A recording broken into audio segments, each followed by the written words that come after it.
Assalamualaikum warahmatullahi wabarakatuh. Hai kelas 9, bertemu lagi dengan pembelajaran matematika bersama Mem Arfa. Bagaimana kabar kalian hari ini? Semoga kalian selalu baik, semakin sehat dan selalu bersemangat.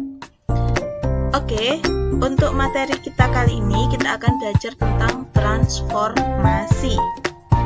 Simak videonya baik-baik ya. Transformasi. Transformasi di sini ada 4 bagian, yaitu yang pertama adalah refleksi.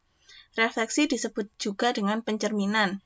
Yang kedua yaitu translasi atau pergeseran, dan yang ketiga adalah rotasi yaitu perputaran, dan yang keempat adalah dilatasi. Dilatasi ini bisa perbesaran atau perkecilan terhadap suatu. Kalau untuk dilatasi itu terhadap suatu bangun datar. Sedangkan untuk yang refleksi, translasi, dan rotasi, ini bisa bangun datar, bisa juga titik. Dilatasi juga sama, ya. Oke.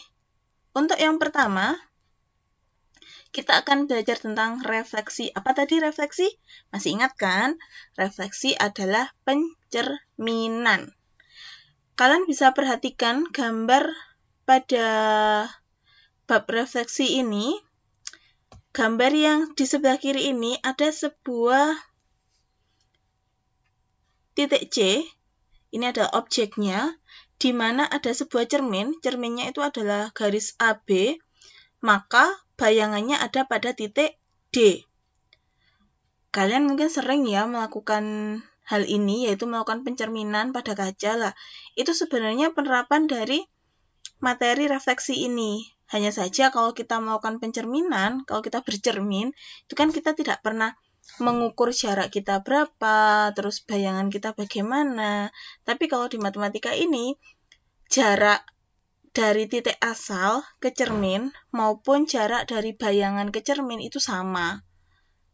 Oke, untuk yang gambar berikutnya, di sini ada sebuah segitiga. Ini mirip ya dengan yang di sebelah kanan ini, di mana segitiga itu kan mempunyai 3 titik, ya, 3 titik yang saling terhubung. Dia dicerminkan terhadap sumbu Y, maka bayangannya ada di sebelah kanan, karena ini karena segitiga asalnya ada di sebelah kiri, maka bayangannya ada di sebelah kanan. Kalau segitiga ini dicerminkan, maka semua titik sudutnya itu dia berubah, ya. Untuk titik G, dia dicerminkan, maka bayangannya menjadi titik H. Sedangkan titik F, bayangannya menjadi titik I, dan titik E menjadi titik J. Di gambar yang bawah, di sini ada lingkaran, di mana objeknya atau lingkaran aslinya itu ada di sebelah kiri, dia dicerminkan, maka bayangannya ada di sebelah kanan, bayangan lingkarannya ya. Jarak titik pusat dengan titik pusat asal dengan titik pusat lingkaran yang bayangannya itu sama. Nah, nanti kita habis ini akan belajar tentang rumusnya. Terus yang di sebelah kanan ini bisa kalian perhatikan, ya, ini ada segitiga ABC, dia dicerminkan maka menjadi A aksen, B aksen, C aksen. Ini bayangan segitiganya. Jadi kalau pada transformasi ini, baik refleksi, translasi, rotasi maupun dilatasi, itu bayangannya nanti ada aksennya ya, atau bisa juga menggunakan huruf yang lain seperti ini tadi ya. Kalau ini kan segitiga EFG, terus dia bayangannya menjadi segitiga CIH. Berikutnya yaitu hasil refleksi pada bidang koordinat. Jadi merefleksikan sesuatu, yaitu merefleksikan titik asal atau koordinat semula terhadap hal-hal ini. Yang pertama yaitu sumbu X. Apabila ada titik asalnya yaitu X, Y, direfleksikan terhadap sumbu X, maka hasil refleksinya adalah X, negatif Y. Yang berubah adalah Y-nya. Y-nya berubah ya tandanya apabila dia direfleksikan terhadap sumbu X. Kalau dia direfleksikan terhadap sumbu Y, maka yang berubah adalah tanda pada koordinat X-nya. Bisa kan? Jika dia direfleksikan terhadap titik asal, di mana titik asalnya di sini adalah 0,0, maka hasil refleksinya baik X maupun Y itu berubah. Jadi kalau dia koordinat awalnya atau koordinat semulanya adalah positif, dua-duanya positif, maka dia menjadi negatif. Kalau dia negatif berarti menjadi positif ya. Terus refleksi terhadap garis Y sama dengan X, maka posisi titiknya dia dibalik. Tapi tandanya tetap. Jadi ini kan X, Y. Kalau dia direfleksikan terhadap garis Y sama dengan X, maka posisinya terbalik, di mana X-nya, tadinya X-nya ini nanti berubah menjadi Y, dan Y-nya berubah menjadi X. Untuk garis Y sama dengan negatif X, maka hasil refleksinya adalah posisinya dibalik dan tandanya juga dibalik. Jadi tadinya positif-positif menjadi negatif-negatif. Kalau misalkan X-nya negatif dan Y-nya positif, berarti hasil refleksinya nanti menjadi positif untuk X-nya dan negatif untuk Y-nya. Berikutnya, untuk garis X sama dengan H, di mana H ini berupa angka, tapi kita simbolkan dengan huruf untuk di rumus ini, maka hasil refleksinya adalah pada bayangan X, dia berubah. Ya, kalian bisa perhatikan ini. Koordinat semulanya kan X, Y. Hasil refleksinya untuk bagian Y, posisi Y ini, dia tetap, sedangkan yang di X-nya dia berubah menjadi 2H dikurangi X. Di mana H-nya ini tadi yang di sini tadi ya, X sama dengan H ini, 2H itu berarti 2 dikali H, baru dikurangi dengan X. Untuk garis Y sama dengan K, dengan koordinat semulanya adalah X, Y, maka X-nya tetap, sedangkan Y-nya yang berubah. Untuk bayangan Y-nya adalah menggunakan rumus 2K dikurangi Y. Saya ulangi sekali lagi, kalau pada koordinat semula, ini kan titiknya positif semua ya. Namun di hasil refleksinya, misalkan pada titik asal ini kan positif-positif, dia menjadi negatif semua. Nanti tinggal kalian sesuaikan saja pada soal yang diketahui itu dia berupa titik yang negatif atau positif, tinggal nanti disesuaikan sama hasil refleksinya. Oke, kalau ada pertanyaan, silakan kalian tanyakan di grup kelas 9 Matematika. Ini adalah contoh dari refleksi. Tentukan bayangan titik A 1,4 dan B negatif 2, negatif 3 setelah direfleksikan terhadap garis X sama dengan negatif 1. A, titik A-nya adalah 1,4, berarti X1-nya sama dengan 1 dan Y-nya sama dengan 4. Sedangkan garis X sama dengan negatif 1 hanya adalah negatif 1. Maka X aksen, Y aksen, berarti ini mencari bayangannya adalah 2H dikurangi X, Y. Perhatikan di sini ya, hanya kita ganti negatif 1. X-nya adalah 1, sedangkan yang pengurangan ini adalah dari rumus, Y-nya adalah 4. Jangan lupa harus dikalikan terlebih dahulu. Jadi 2 dikali negatif 1 hasilnya negatif 2. Terus dikurangi 1 hasilnya adalah negatif 3. Sehingga bayangan titik A 1,4 adalah negatif 3,4. Berikutnya untuk yang B, di mana titiknya adalah negatif 2, negatif 3, maka bayangannya adalah 2H dikurangi X, Y. Hanya diganti negatif 1, sedangkan X-nya diganti negatif 2. Kalian bisa perhatikan ini ya, perbedaan antara B sama A. Kalau yang A tadi, X-nya langsung kita ganti 1, sedangkan X yang di B, ini dia negatif 2, dan ini tetap, karena ini rumus. Jangan sampai kalian rubah ya ini ya. Seperti halnya yang mencari bayangan titik A, kita harus mencari, kita harus mengalihkan dulu. 2 dikali negatif 1 hasilnya negatif 2, sedangkan di sini sama dengan negatif dikali negatif hasilnya positif. Negatif 2 ditambah 2 hasilnya 0. Jadi, bayangan titik B negatif 2, negatif direfleksikan terhadap garis X sama dengan negatif 1 adalah 0,4. Next. Translasi. Apa hayo translasi tadi? Translasi adalah pergeseran. Tergantung soalnya ya, dia mau digeser kemana. Di sini ada dua gambar. Kalian perhatikan. Ini segitiga, dua-duanya segitiga. Yang pertama, yang warna kuning ini segitiganya dia digeser ke bawah. Ini bayangannya. Kalau yang ini dia digeser ke arah kanan. Ya, ini ke arah kanan. Perhatikan baik-baik penjelasan tentang translasi ini. Jika ada titik P, X, Y dari sebuah bangun datar ditranslasikan terhadap AB, maka bayangannya adalah P aksen dalam kurung X ditambah A, Y ditambah B. Jadi jika ada suatu titik, kebetulan di sini kita misalkan titiknya adalah P, dia ditranslasikan terhadap A dan B, maka masing-masing titiknya itu dijumlahkan. Jadi yang X dijumlahkan dengan A, sedangkan titik Y-nya dijumlahkan dengan B. Atau dapat kalian simpulkan, translasi dapat disimbolkan dengan X, Y, ini titik asalnya, menjadi bayangannya adalah X ditambah A, Y ditambah B. Jadi X aksennya, X aksen itu bayangan, itu sama dengan X ditambah A, sedangkan Y aksennya atau Y bayangannya itu sama dengan Y ditambah B. Berikut adalah contoh tentang translasi. Yang pertama, tentukan bayangan titik A 1,4 ditranslasikan terhadap 1, 2.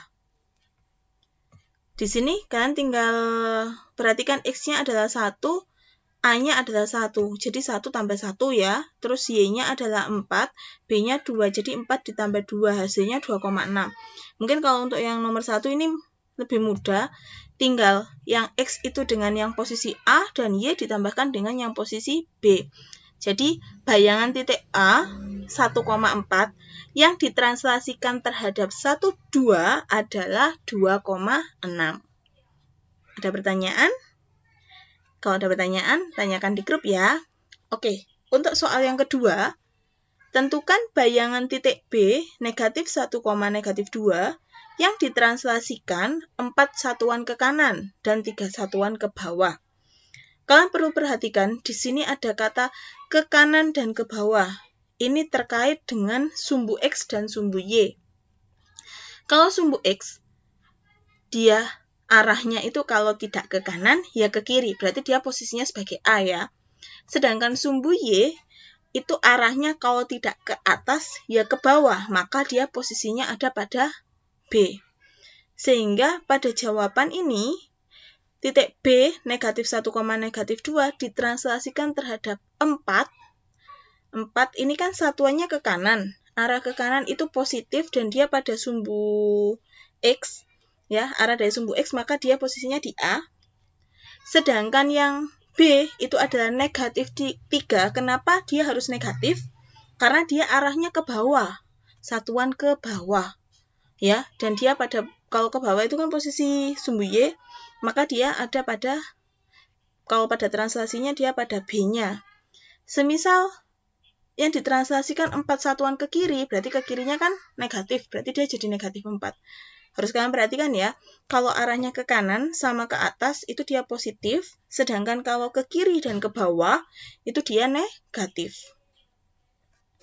Kalau sudah ditentukan X-nya, Y-nya A dan B, tinggal disubstitusikan pada rumus yang ada. Hasilnya adalah 3, negatif 5. Perlu kalian perhatikan pada rumus yang B ini, mohon maaf, untuk pencarian yang Y ditambah B, ini kan B-nya negatif 3 ya, jadi harus disesuaikan kalau negatif ya negatif, kalau positif, positif. Sehingga bayangan B negatif 1, negatif 2 yang ditranslasikan terhadap 4, negatif 3 adalah 3, negatif 5. Selanjutnya, kita belajar tentang rotasi. Hayo, rotasi tadi. Rotasi adalah perputaran. Spesial untuk rotasi, perputarannya ini kalau yang positif, dia berlawanan dengan arah jarum jam. Jadi dia arahnya ke kiri.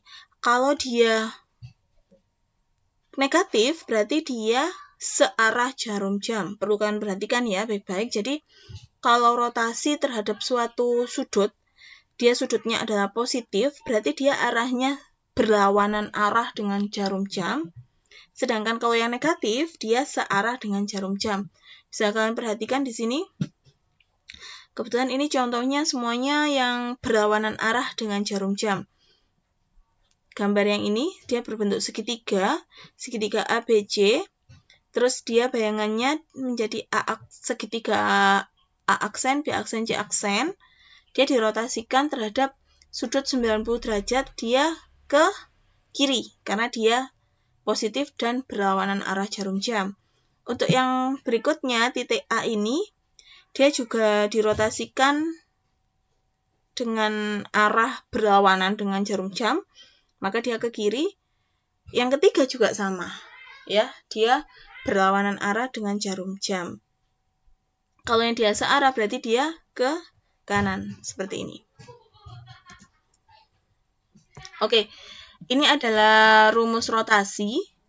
Yang pertama, rumus rotasi dengan pusat O atau pusatnya 0,0, di mana sudutnya adalah 90 derajat atau negatif 270 derajat, maka hasil refleksinya adalah negatif Y, X.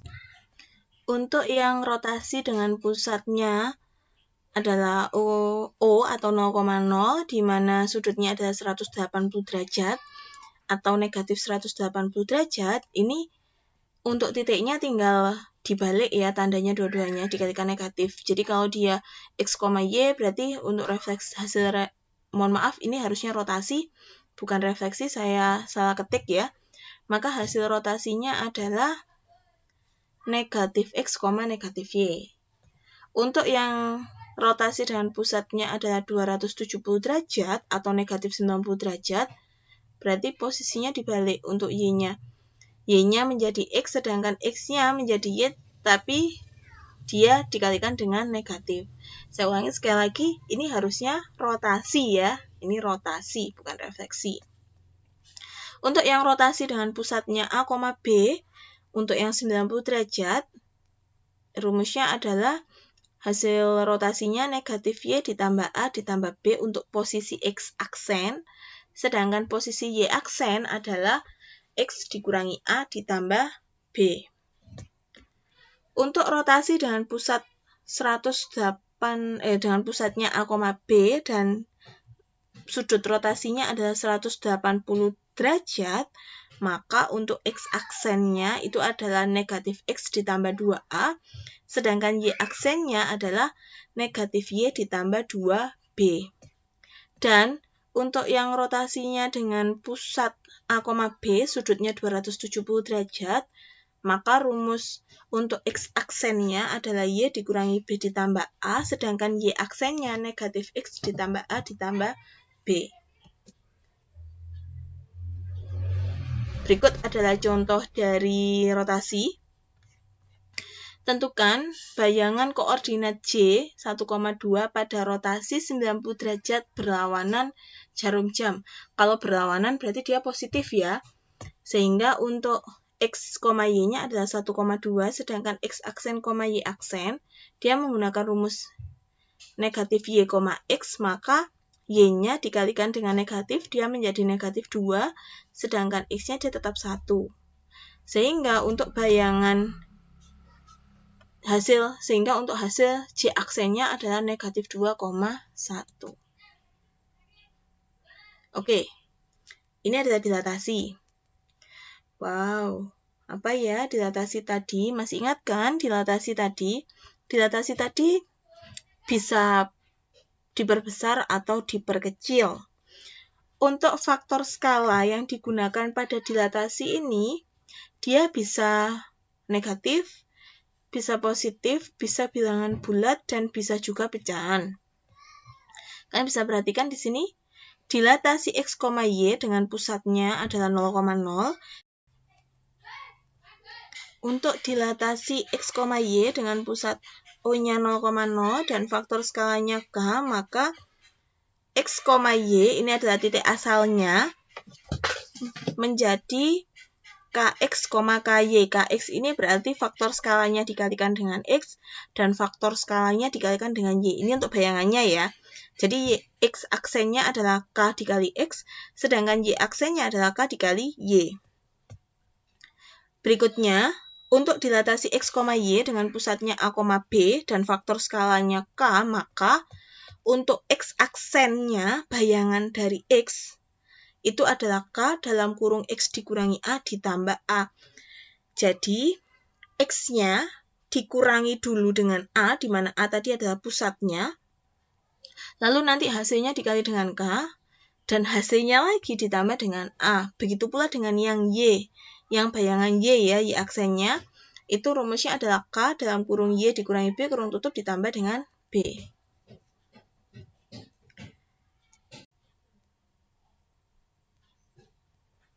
Contoh soal, di sini ada diketahui segitiga ABC berkoordinat di A 7,10, B 4,-6, dan C negatif 2,3. Tentukan bayangan segitiga ABC setelah didilatasi yang berpusat di titik asal dengan faktor skalanya ada 2. Jadi titik A, B, dan C, setiap titiknya, setiap bagiannya itu dikalikan dengan 2. Sehingga untuk titik A, dia menghasilkan bayangan 14,20, sedangkan titik B menghasilkan bayangannya adalah 8,-12, dan titik C-nya menghasilkan bayangan negatif 4,6. Ini bisa kalian buktikan juga pada koordinat kartesius ya, tinggal menggambar pada koordinat kartesius. Oke, demikian untuk penjelasan saya mengenai transformasi. Apabila ada yang mau kalian tanyakan, silakan kalian chat di grup kelas. Terus, jangan lupa, tugasnya nanti akan saya share di grup kelas. Kita bertemu lagi minggu depan. Tetap bersemangat dan jangan lupa jaga kesehatan serta selalu berdoa. See you, have a nice day. Wassalamualaikum warahmatullahi wabarakatuh.